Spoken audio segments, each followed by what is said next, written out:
How's it going, guys? Welcome to VFG Movie Reviews, and this is my review for the Thunderbolts. Asterisk. Guys, if you could, give us a like, give us a subscribe, help us grow in 2025. I'd sure appreciate it. Thank you. We are on the march to 2,000 subscribers. Now, let's get into this video. I want to show you some freebies that I got because this was a fan event. As you're watching this video, I saw it the night before, and now you guys are officially watching it in its release.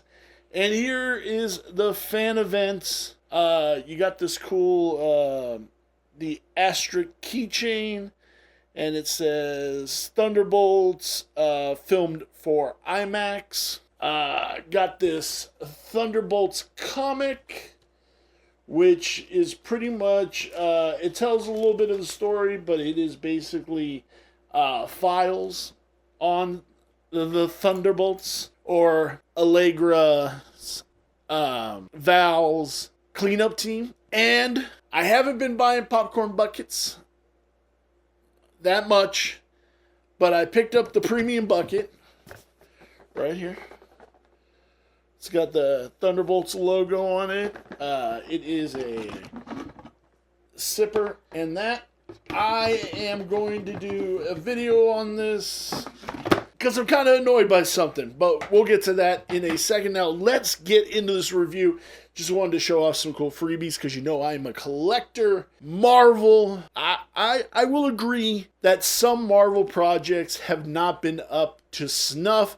As much as I love them, and I do, because this is fulfilling my childhood, as much as I love them, I give all movies a fair shake based on my category. Now, I absolutely dug this movie. Marvel needed this. Marvel's on the right path, though. We had just recently had Daredevil Born Again, which was a goddamn brilliant fucking show, and now we're on to this.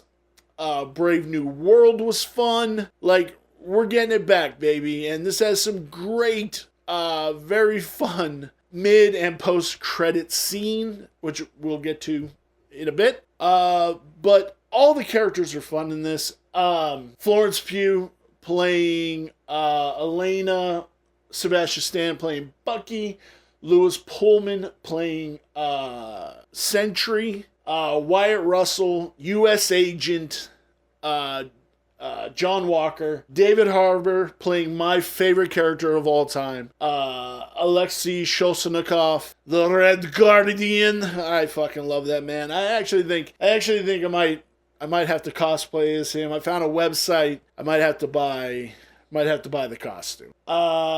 We have Hannah John Kamen playing Ghost. We have Olga Kurylenko playing Taskmaster, who really gets shafted in the beginning of this movie, which is, I mean, you kind of needed to do it. I think it was a very, why even do it? You know, I think they could have killed her off a better way.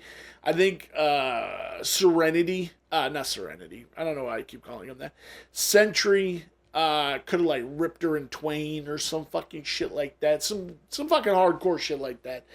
I think would have been better, but she does. Spoilers. She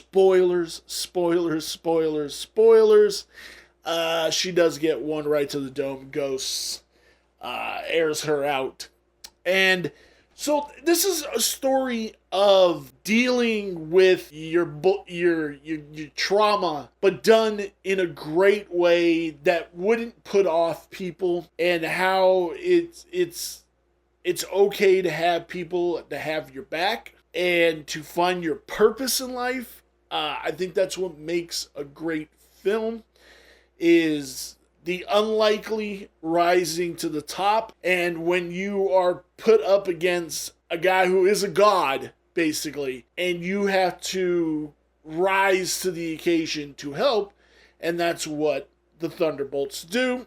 I will explain the asterisk in a minute here. Everything, man. Lewis Pullman's character Bob, I love it. He's the goofiest fuck until he becomes Sentry, and then becomes the Void. And it was brilliant how they did him, just completely blacked him out, except like little piercings of light in his eyes, and was absolutely brilliant to do it that way because it made him look badass and dangerous, and him sending everybody to his void, which basically sends you to a deep, dark trauma in your life. Elena's was she got one of her friends killed. Bob's is seeing his dad abuse his mom and abuse him when he was a young person. John Walker, him not taking care of his baby and only caring about himself. And you don't get to see Red Guardians, and you don't get to see Bucky's, but Bucky has a great line. Oh yeah, I lived a great life. Nothing wrong there. And I thought that was fucking brilliant because he's got the most fucked up backstory ever, and it's cool, and it's dealing with that stuff, which makes this movie have heart, but it's action oriented and it's fun as hell. The comedy is there and it's brilliant. I thoroughly dug this movie. This is what this movie needed to be. This is exactly what it'd be.